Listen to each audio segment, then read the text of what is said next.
A ver, Sabemos por qué empezó a tocar el piano por los 2 años y acabó su carrera con 11 años. ¿Podríamos decir que la música empezó con usted? ¿Nació con usted? vamos a ver. Yo... Es verdad que yo empecé a tocar a los 2 años, empecé a tener profesor de música a los 3 años, terminé la carrera de piano a los 11 años, tengo el título en el Conservatorio de Zaragoza como profesor de piano cuando yo tenía 11 años y 2 meses. ¿Nació conmigo? Bueno, es que antes de nacer yo ya oía música. Esto parece una teoría, pero por lo visto no lo es. Cuando hace 6 años me trasplantaron un riñón, me hicieron un ADN perfectísimo de todos los colores. Y cuando yo comenté esto, pues me dijeron que hoy hay tesis científicas que demuestran que de la misma manera que un niño en el seno de su madre llega a reconocer la voz de la madre, puede reconocer la música. Sobre todo si la madre, durante el embarazo, toca mucho piano. Y es lo que hacía mi madre, porque yo nací en medio de la guerra, recién comenzada la guerra, 36. Mi madre vivía con su marido y su padre, yo era el primer hijo. Mi padre se fue a la guerra, se quedó mi madre con su padre, mi abuelo. A mi abuelo murió a los 3 meses, lo mató un camión en un accidente. Él iba por la carretera, el camión se le echó encima y lo mató, ahí mismo. Mi madre se quedó sola. Y mataba muchas horas tocando piano, porque tocaba muy bien el piano. Y naturalmente yo me fui, por lo visto, interiormente, familiarizando con el piano. De la misma manera que, por lo visto, un feto pues, se va familiarizando con la voz de la madre. Y llamaba la atención, esto ya me lo contaron mis padres, que cuando yo tenía 2 años, en ese momento terminaba la guerra, yo nací en Jaca, y Jaca es una ciudad fuerte militar, de más militares que civiles. Entonces, la población militar duplicaba la población civil. Y por cualquier motivo había casi todos los días desfiles de los militares por las calles, o para celebrar una conquista, o un aniversario, o lo que fuera. Y yo iba al piano y con un dedo reproducía perfectamente las marchas militares que estaba oyendo. Eso llamó la atención. Y cuando yo me ponía enfurecido y lloraba, me sentaba en el piano y se me acababa todo, pulsando yo el piano. Y claro, vieron que eso no era normal. Y por eso a los 3 años me pusieron el primer profesor de piano. A los 5 años di mi primer concierto con una obra de Mozart, que todavía la toco,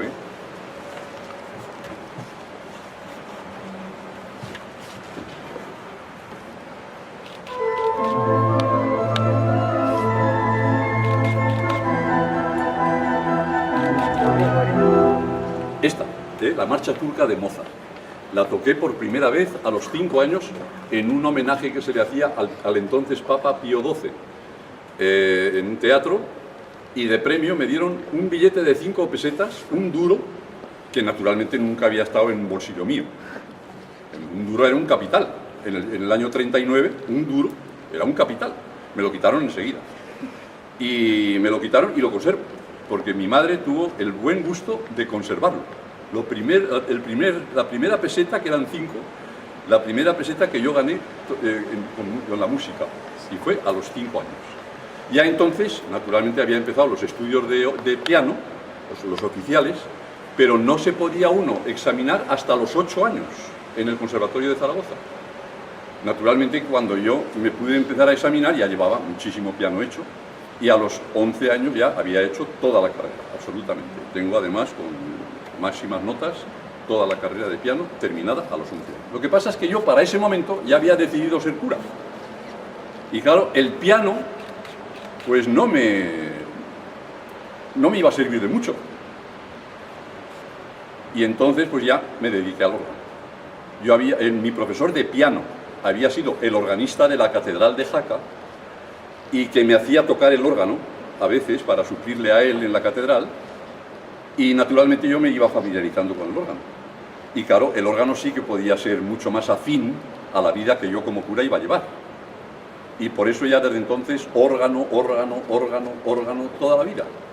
De esto hace 75 años, hija. O sea que sentado ante un teclado llevo 75 años largos. Y soy tan torpe que tengo que seguir estudiando todos los días, porque todavía no he aprendido. ¿Y por qué cuando acabó la carrera de piano y le ofrecieron una beca en Viena no la aceptó? ¿Cómo? Cuando acabó la carrera de piano, le ofrecieron una carrera en Viena y usted no la aceptó. Ah, bueno, vamos a ver. Vamos a ver. Cuando terminé la carrera de piano, el último ejercicio de la carrera era lo que llamaban entonces música de salón, que era el piano con otro instrumento. Y en ese caso, a mí me atribuyeron, me hicieron que acompañara a un violinista de 13 años que también terminaba la carrera de violín, a los 13 años. Y fue un espectáculo en Zaragoza, en un teatro, el concierto que dimos, un niño de 13 años tocando el violín con pantalón corto y yo con pantalón corto a los 11 años tocando el piano. Y era la última prueba de la carrera. En aquel concierto, yo ya de eso, vamos, porque me lo contó mi padre, en aquel concierto me quisieron contratar a mí para tocar en una sala de fiestas en Zaragoza. Y curiosamente, yo vivía en Jaca, que había pues casi 3 horas de tren entonces entre Jaca y Zaragoza. Yo tenía que bajar los sábados por la tarde para tocar por la noche y la noche también del domingo, y ya me volví a Jaca. Naturalmente con 11 años me tenía que acompañar o mi padre o mi madre. Ahora, me ofrecían por cada noche 600 pesetas, teniendo que tocar en 3 ocasiones media hora cada noche. Lo que significa que yo al cabo del mes, 600 por 4 semanas, eran 2.400 pesetas que no las veía ni mi padre, siendo ingeniero y jefe de los ingenieros militares de Jaca. No ganaba tanto. Pero mis padres dijeron de ninguna manera. Porque si este hijo con 11 años se mete en ese ambiente, ¿qué puede pasar? Y entonces ellos, sin contar conmigo, solicitaron del ministro de Asuntos Exteriores una beca para que siguiera haciendo piano, pero ya en Viena, porque el profesor de Jaca ya no me podía enseñar nada más. Y cuando yo me enteré, pues resulta que yo ya había hecho otra gestión. Era entonces obispo de Jaca el que fue cardenal de Sevilla, don José María Bueno Monreal. Y yo le hice un chantaje a Bueno Monreal. Yo le dije que yo quería ser cura, pero que quería serlo ya, a los 10 años, se lo dije. Y me dice, espera, porque la carrera son 12 años, vas a terminar con 22 y no vas a poder ser cura. Para ser cura hacía falta 24. Pues si no me deja entrar en el seminario, me voy fraile. Y eso a él fue un chantaje tremendo, porque no tenía curas, y claro, que uno que saliera se le fuera, pues no le hacía ninguna gracia. Y entonces hizo un arreglo. Dice, mira, vamos a ver, tú terminas la carrera de piano y a la vez haces el primer curso de cura, sin entrar en el seminario. Y así tú haces eso, cuando termines la carrera, yo conseguiré del Papa una dispensa para que te deje celebrar la misa antes de los 24 años. Y eso fue lo que pasó. Pero claro, ya decidido a usar el órgano y a entregarme al órgano. Y ya, claro, tuve que desistir de una beca en Viena, porque yo lo que quería era ser cura. Y entonces desestimé la gestión, que además había sido positiva, que hicieron mis padres de conseguirme esa beca, que la tenía y la respeté. ¿Cómo llegó usted a Sevilla y cómo fue su adaptación? ¿Cómo llegué a Sevilla y cómo? Fue su adaptación. ¿Cómo se adaptó en Sevilla? Ah, ¿cómo me adapté? Yo no sé si estoy adaptado. Vamos a ver, ¿cómo llegué yo a Sevilla? Bueno, pues mira, en el fondo, eso se lo debo a un cardenal de Sevilla que se llamaba Bueno Monreal, porque él era muy amigo de mis padres, siendo obispo de Jaca. Cuando se dio cuenta de que yo me quedaba sin profesor de órgano, pues me llevó a Vitoria, donde él había sido nombrado obispo de Vitoria. Y en el seminario de Vitoria había profesores de piano, de órgano y de todo, porque todos los profesores del conservatorio iban a dar clase al seminario. Y entonces me llevó a mí al seminario de Vitoria para que pudiera seguir estudiando. Y cuando yo terminé en Vitoria la carrera de cura, pues me ofrecieron o ser canónigo en Vitoria, encargado de la música, o venirme con él a Sevilla, que ya había sido nombrado arzobispo de Sevilla. Y entonces yo le dije, yo me voy con usted.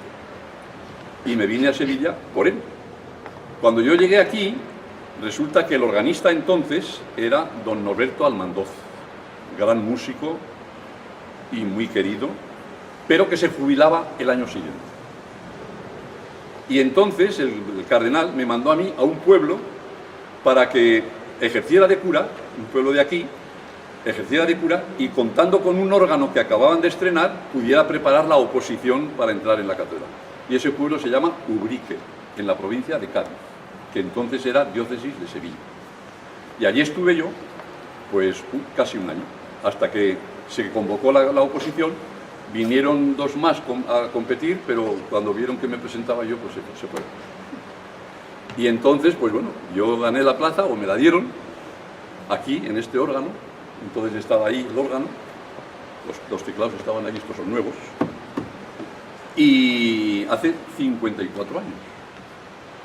Ahora, yo después, inmediatamente, cuando vi el historial de esta catedral, los músicos que han pasado por aquí, empezando por Eslava, por ejemplo, el maestro Eslava, pero además el maestro Guerrero, el maestro Peraza, han pasado grandísimos músicos, yo dije, bueno, aunque yo haya ganado una oposición, yo lo que tengo que hacer es mejorar. Y me fui 4 años a París para hacer el diploma internacional de órgano. Y ya llegué aquí, tuve que hacer oposiciones para entrar de catedrático de órgano en el conservatorio, hice las oposiciones en Madrid, y ya pues empezaron los conciertos, y tengo que compaginar las tres cosas: organista de aquí, catedrático en el conservatorio, y ya estoy jubilado, y los conciertos. Conciertos, pues más de 1000 en 63 países. Eso es. ¿Qué más? ¿Recuerda la primera vez que tocó un órgano? Pues la primera vez, no me acuerdo, las primeras veces sí, que fue con 8 años. Pero luego, a los 10 años, todavía no había terminado la carrera de piano, y ya os digo que el organista, que era mi maestro, cuando él se iba de vacaciones, mañana toca tú. Y la misa mayor de los canónigos la tocaba yo, con 10 años. Así es. Y cuando había algún funeral que tenía que tocar, el párroco, muy vivo, cobraba por el organista 35 pesetas. Pero como yo era un estudiante, me daba 10. Él cobraba 35, pero a mí me daba 10. Porque era un crío. Usted lleva más de 50 años siendo maestro organista de la catedral. ¿Qué siente al tocar en una gran catedral como la de Sevilla? Pues que no me acostumbro. No me acostumbro. Por muchos motivos. Primero, porque la catedral es asombrosa. Eso no lo sabéis ni los sevillanos. Yo conozco todas las grandes catedrales del mundo. Todas. Todas. Me dices Notre Dame de París, la Catedral de Colonia, el de San Pablo de Londres. Yo he tocado en todas. En todas. En el Vaticano. He tocado muchísimo, ¿no? Cada vez que voy, que estuve hace un mes, tengo que tocar una misa en San Pedro. Y he tocado en Santa María la Mayor, y he tocado en San Juan de Letrán. Pero además, en todo el mundo. He estado hace un año y pico tocando en las 6 más grandes catedrales de Japón, por ejemplo. Nagasaki, Tokio, Hiroshima, Yamaguchi, las 6 grandes catedrales. He estado dando conciertos. He tocado más de 50 conciertos en Japón. Y no conozco ninguna catedral, ninguna, no solamente que sea tan grande como esta, que esté mejor vestida que esta. La riqueza que tenemos aquí, en pintura, en escultura, en orfebrería, eso es ni siquiera el Vaticano. La primera vez que vino el Papa, ¿me escucháis? La primera vez que vino Juan Pablo II aquí, una noche que estaba él regular de salud, se acostó pronto aquí en el palacio, pero los familiares suyos, el médico, el camarlengo, el secretario de Estado, el cardenal Sodano, porque también venía el cardenal Somalo, que era un español que también venía. Pues me llamaron por teléfono porque a ver si, aprovechando que no estaba el Papa, que estaba acostado, a ver si yo les podía enseñar la catedral. Fui a buscarles, me llamaron a mí porque querían oír el órgano. Y fui a buscarles a las 11 de la noche y estuvimos aquí hasta las 2 menos cuarto de la madrugada, viendo la catedral como la estáis viendo vosotros ahora, a puerta cerrada. Pues bien, cuando salíamos y les acompañaba yo al palacio donde estaban ellos hospedados, el cardenal Sodano, secretario de Estado, es decir, después del Papa, la primera figura de la Iglesia, me coge del brazo y me dice: "Questo ni en el Vaticano. Lo que acabo de ver, ni en el Vaticano". Pero es verdad. O sea, la Basílica de San Pedro, con ser la Basílica de San Pedro, por dentro no tiene la riqueza que tiene la Catedral de Sevilla, ni remotamente. Es verdad que tiene una capilla Sixtina, que eso es aparte. Tiene una biblioteca que es única. Pero lo que es la Basílica, en pintura, en escultura, en orfebrería, ni remotamente lo que tiene la Catedral de Sevilla. Pero ni San Patricio de Nueva York, ni la Catedral de Santa María de Washington, ni la de Los Ángeles, donde he tocado yo en todas ellas. No tiene comparación. O sea, eso no lo sabéis ni los sevillanos. Y claro, yo sí que lo sé. Y tocar aquí acompleja. Pero además, este instrumento es mi mejor amigo. Pero además, de verdad, es mi mejor amigo. Porque un amigo se valora, seguramente, a vosotros os pasa lo mismo, cuando tienes una plena confianza en él y te abres por dentro, con toda naturalidad, con toda confianza, sabes que no se va a aprovechar de la situación, sino que va a compartir contigo. Un buen amigo es eso, ¿no? Que te echa una mano cuando te hace falta. A mí, un día, se me muere mi madre, que estaba viviendo conmigo, aquí. Y ella quería ser enterrada en Jaca, y los 4 hermanos entonces vivos,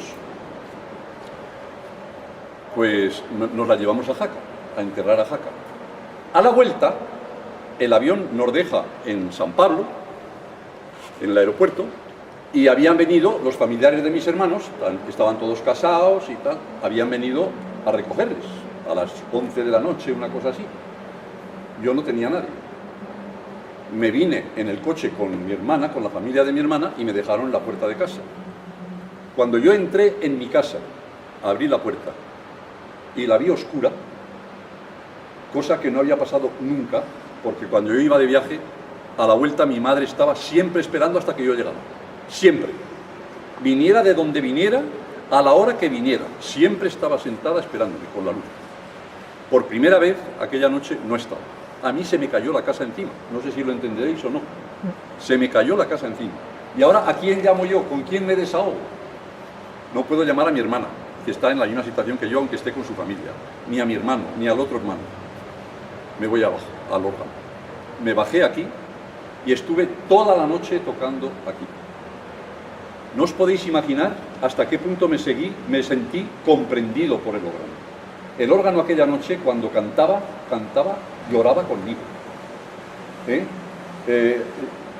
Porque no toqué ninguna obra de Bach ni nada. Yo improvisar, desembuchando recuerdos, lágrimas, de todo. Y el órgano parece que me estaba entendiendo perfectamente. Lloró conmigo, rezó conmigo aquella noche. Y digo, esto no lo hace más que un buen amigo, el mejor.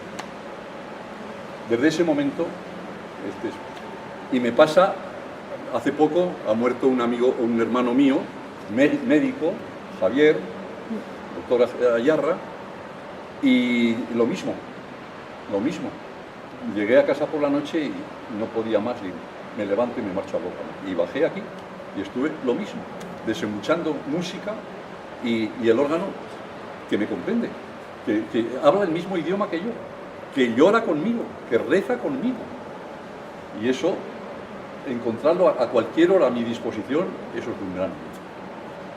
No es teoría, no lo toméis como poesía, esto es un hecho. Tuvieron que venir los de seguridad a las 7 de la mañana, don Enrique, que ya hay que abrir la catedral, hemos terminado, pero estuve toda la noche. Hemos leído que la música le lleva a Dios, ¿nos lo podría explicar? Eso es muy sencillo. Eso es muy sencillo. Cuando uno es sensible a un arte, es indudable que ve belleza. O sea, yo hago música porque me gusta, y hago la música que me gusta. A mí no se me ocurre ir a un tablado flamenco y empezar a bailar, porque no es mi música, no me expreso yo con ese tipo de música. Comprendo que otros lo hagan, pero no es mi lenguaje. Sin embargo, yo me siento aquí y hago mi música, y saco yo de mi adentro, es lo mío. Y claro, si porque sé composición, porque sé armonía, porque sé órgano, pues resulta bien, pues es belleza. Si esa belleza me lleva a meterme dentro de mí mismo, y me ayuda, y ayuda a otras personas a meterse dentro de sí mismas. Yo cuando estoy tocando música me sobra todo lo demás. Ayer mismo había aquí 2 canónigos hablando mientras yo estaba tocando, y yo no respeté nada. ¡Silencio! Pues sí, seguí tocando. ¿Por qué? Bueno, yo en ese momento estoy metido dentro de mí mismo. Después les tuve que pedir perdón. Son compañeros míos, mucho más jóvenes que yo, porque yo soy el más antiguo aquí, pero tuve que pedirles perdón. Pero yo en ese momento estoy en lo mío, estoy viviendo la belleza, me estoy metiendo dentro de mí mismo, y claro, allí, a través de la belleza con minúscula, es muy fácil llegar a la belleza con mayúscula, porque en ese silencio interior Dios habla, y es cuando mejor lo oyes, porque no hay más ruidos. No sé si me explico, pero es una manera de llegar a Dios, que es la belleza con mayúscula, la belleza suprema. Es la bondad suprema, es el amor, sí, pero es la belleza suprema. Y precisamente por eso, ahí es un diálogo que no se narra con palabras, pero que se vive. Para mí es muy fácil. A través de la música es muy fácil llegar, muy fácil. Es mi camino más ordinario. Y además otra cosa, es un camino que no lleva a otro sitio. Porque la teología, con ser la ciencia de Dios, a muchos teólogos les llevan a desviarse, y a herejías, y a que la Iglesia les tenga que llamar la atención. ¿Por qué? Porque se desvían. A lo mejor pues es una blasfemia, o a lo mejor es un error, es una herejía. La teología puede llevar a muchas cosas. La música, nunca. La música es un camino derecho. Tú vives la belleza de la música, y por esa belleza llegas a la belleza con mayúscula, pero muy fácilmente dentro de ti mismo. Después de haber tocado en 63 países, ¿hay algún lado que no ha tocado y le gustaría? No, yo en ese sentido me encuentro saturado. Hombre, me gusta volver, por ejemplo, me llaman a Roma, y a Roma voy siempre. Sin embargo, pues ya me han llamado últimamente 2 veces a Polonia, una a Rumanía, que es donde he tocado muchas veces, y ya me cuesta mucho, ya no voy. Tenía un concierto ahora en Stuttgart, en Alemania, y tampoco, también he desistido. Me cansa viajar, y como ya he tocado, ya no tengo nada que demostrar, y para disfrutar de un órgano tengo este y el de la Fundación Focus Abengoa, que es otra maravilla. Aquel es mi hijo, este es mi amigo. Aquel es mi hijo porque está hecho a mi imagen y semejanza, ahí se hizo todo lo que yo quise. Y es un órgano a mi gusto, y además lo tengo mientras viva. Y por consiguiente, pues es mi hijo, pero este es mi amigo. ¿En qué país de los que has tocado se ha sentido mejor recibido? Yo es que en realidad no me he sentido nunca mal recibido, no, para nada. Es que tampoco puedo decir. Bien recibido en todos. Ahora, ¿a dónde voy yo más a gusto? Bueno, pues este verano estuve en Filipinas y estuve muy a gusto, porque tenía incluso razones sentimentales para sentirme muy a gusto. Mi abuelo había sido uno de los ultimísimos de Filipinas. Estuvo allí 2 años y medio, hasta que perdimos la guerra y se tuvo que volver, y vino vivo, menos mal. Y yo quería conocer los escenarios de la vida de mi abuelo, y disfruté muchísimo, porque además fue un viaje maravilloso, de ensueño. Pero, por otro lado, si me invitan ahora no, porque vi tanta pobreza como no la he visto en ningún sitio del mundo. Y he visto pobreza, Yo sé lo que son los niños de la calle en Río de Janeiro, yo sé lo que son las favelas, yo sé lo que son los barrios más míseros a orillas del extrarradio de México.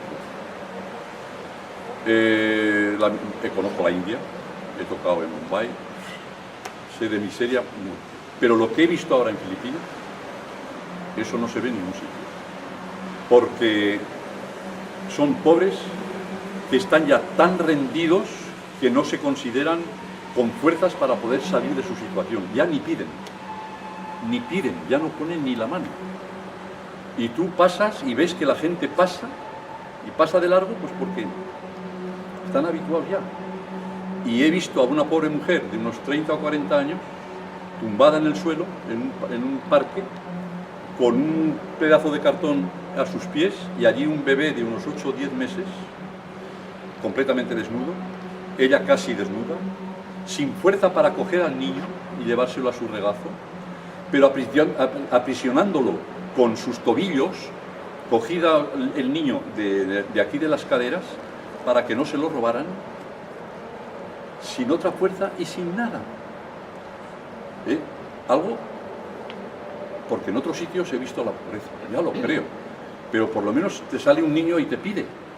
Quieren salir de esa situación, quieren sobrevivir, pero es que centenares y centenares de estos pobres que han tenido que huir del tsunami que han tenido este invierno pasado en Filipinas, han tenido que huir y van todos hacia Manila, por aquello de que Manila, la capital, ahí se podrá comer algo, pues resulta que no se puede comer nada. Y son centenares y centenares de personas que no pueden sobrevivir, están sobremuriendo ahí en el suelo. Eso no lo he visto en ningún sitio. Y eso es cuando uno vive como he vivido yo en Filipinas, en la embajada española, con coche oficial, con aplausos, bien pagado, y ves eso, y no puedes hacer nada. No puedes hacer nada, porque ni tienes dinero, ni vas encajonado en un coche oficial y tal, y sales del concierto y vuelta a Sevilla, y ves eso hiere enormemente, como para no volver. ¿Me explico? Porque son hijos de Dios lo mismo que yo, han sido redimidos por Él lo mismo que yo, son hermanos míos y no puedo hacer nada. O sea, eso está por encima de todo. Y por consiguiente, aunque aquí no viva en ese tren de vida que he vivido, no me compensa. ¿Cuál es su autor y su obra favorita? Pues obras, no lo sé, pero autor, Juan Sebastián Bach. Juan Sebastián Bach fue un músico del siglo XVIII, alemán, era protestante, luterano, pero era un gran cristiano, como organista fantástico y como cristiano fantástico. Y lo refleja en una obra que es inmortal. Tanto es así que yo conozco naturalmente el sepulcro de Cristo, Jerusalén, naturalmente. Conozco el sepulcro de San Pablo, el sepulcro de San Pedro, el sepulcro de Santiago. Bueno, a mí naturalmente me impresionan, pero conozco el sepulcro de Bach. Y después del de Cristo, yo donde más emotivo me encuentro es en el de Bach. ¿Por qué? Un hombre de la calle, un hombre cristiano simple y sencillo, un hombre que tuvo que luchar mucho para sobrevivir con 22 hijos, para darles vida a todos, un hombre que como organista es un monstruo en las composiciones, cuando tocas un coral te lleva a Dios de qué manera, o sea, un cristiano, además de ser un virtuoso del órgano, para mí único. Juan Sebastián Bach. ¿Nos podría contar alguna anécdota de su trayectoria como organista? Anécdota. Bueno, muchísimas. Pero bueno, voy a contar una que me pasó en Sochi. Sochi es una ciudad rusa que está junto al Mar Negro. Es un sitio precioso. Y bueno, iba yo a dar un concierto en un teatro, naturalmente, porque allí no había iglesia católica y las iglesias ortodoxas no tienen órgano. Se separaron de la iglesia católica antes de que entrara el órgano, por eso no tienen tradición de órgano. Las protestantes sí, porque se separaron 6 siglos después y se llevaron la tradición del órgano, pero las ortodoxas no. Y están los órganos en los teatros y en los conservatorios. Bueno, pues yo tocaba en un teatro preciosísimo dentro de un parque. Y bueno, yo allí no era en tiempo de Gorbachov. Yo tenía permiso para celebrar misa, porque yo en el pasaporte figuro siempre como sacerdote, y cuando me dan el visado saben que tengo derecho a celebrar la misa, y celebro la misa todos los días, aunque sea en la habitación del hotel. Llevo yo todo lo necesario y celebro la misa. Pero a la hora de dar un concierto no puedo llevar esto. Entonces no podía llevar esto. Y en Rusia, que he dado más de 50 conciertos, pues iba con una pajarita, camisa blanca y una pajarita. Pero claro, en el currículum vitae de los programas figuraba yo como canónigo organista de la Catedral de Sevilla. Por consiguiente, la gente sabía que yo era cura. Y estaba el teatro lleno, yo salí al escenario, saludé y observé que en el patio central, donde estaban las butacas, el patio de butacas, había una silla de ruedas. Y en la silla de ruedas un muchacho de unos 20 y tantos años. Bueno, cuando yo tocaba, al final salía, me levantaba del órgano a saludar al público que estaba aplaudiendo. Pero este muchacho aplaudía de una manera especial. Aplaudía con una fuerza, con un entusiasmo, que yo estaba extasiado. Lo tenía muy cerca y aplaudiendo cada pieza.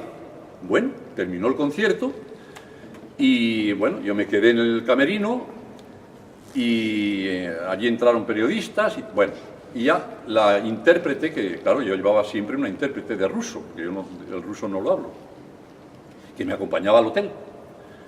Y ya salimos hacia el hotel atravesando el parque. Bueno, pues en el parque estaba la silla de ruedas y otro muchacho de otros 20 y tantos años que lo llevaba. Y cuando yo pasé, me adelanté con la señorita, pues así le saludé porque ellos enseguida tal. Y empezaron a hablar, pero en ruso. Entonces la chica, la señorita, la intérprete, me dice, están pidiendo que se acerque usted, que quieren saludarle. Ah, muy bien. Me acerco y para mí fue ya un poco extraño que el chico que estaba en la silla de ruedas me coge la mano derecha y me la besa. Me besa la mano. Pensé, digo, bueno, le ha gustado tanto el concierto que, claro, dice, esas manos y tal. Pero no. Le dice a la chica que él era católico, pero que nunca había visto un cura católico. Porque su madre, que era cristiana, le había bautizado, pero nunca había visto a un cura, no había hecho la primera comunión, no había ido nunca a misa porque no había cura. Y él estaba disfrutando y pidiendo a Dios que yo quedara muy bien en el concierto porque era cura católico y quería que yo quedara muy bien en el concierto. Y eso, y se me quedó besando las manos y claro, yo le dije, pero bueno. Y al final me dice, él en ruso, me gustaría que me diera la bendición. Y allí mismo, yo con mi pajarita, y allí mismo le di la bendición, se quedó besando las manos, llorando, y yo me fui llorando. Una anécdota, porque en Moscú, otra vez, pues después de un concierto en otro teatro, entró una periodista a decirme, bueno, vamos a ver, sabemos que usted es cura, ¿es que la Iglesia le deja a usted ser concertista y cura? Pues que no. Y dice, bueno, ¿y usted se acuerda de Dios? Digo, por supuesto. ¿Y usted cómo habla con Dios? Total, que me tuvo 3/4 de hora preguntándome cosas, ninguna sobre el concierto, todo sobre mi ser sacerdote y mi relación con Dios. Dice, ¿quiere usted rezar ahora como reza con Dios? Digo, mire usted, yo para hablar con Dios no necesito compañía. De modo que si usted se retira, lo haré encantado, porque tengo que darle gracias a Dios de lo bien que ha salido el concierto. De modo que si usted se retira, no me importa nada que me deje el micrófono, eso no me importa, pero yo voy a dar gracias a Dios. Y tal, y así fue. Pero me llamó la atención que después recibo una carta de Radio Moscú diciéndome que esa entrevista se dio el día tal, de tal hora a tal hora, el día cual, de tal hora a tal hora, 3 veces en Moscú. Y además, ellos tenían una radio, estábamos en la época comunista, en América del Sur, y como iba en castellano, pues allí en castellano se había difundido por varios países, o sea que lo habían emitido para varios países americanos, pero 7 u 8 veces. Y estábamos en la Rusia comunista y yo estuve hablando de Dios y de mi oración y de mi ser sacerdote. O sea, cosas que cuesta entender. ¿Eh? ¿Qué más? De no haber sido sacerdote y organista, que le hubiera gustado ser. Pues mira, intenté ser dos cosas y no me salieron. Yo quise ser capellán de la Legión y no me dejaron. Ya era organista de la Catedral de Sevilla, ¿eh? Porque claro, en Jaca yo he vivido el ambiente militar muy mucho. Mi abuelo militar incluso en Filipinas, mi padre ingeniero de obras militares, el ambiente de Jaca era muy militar y a mí me hubiera encantado ser capellán de la Legión. No me dejaron.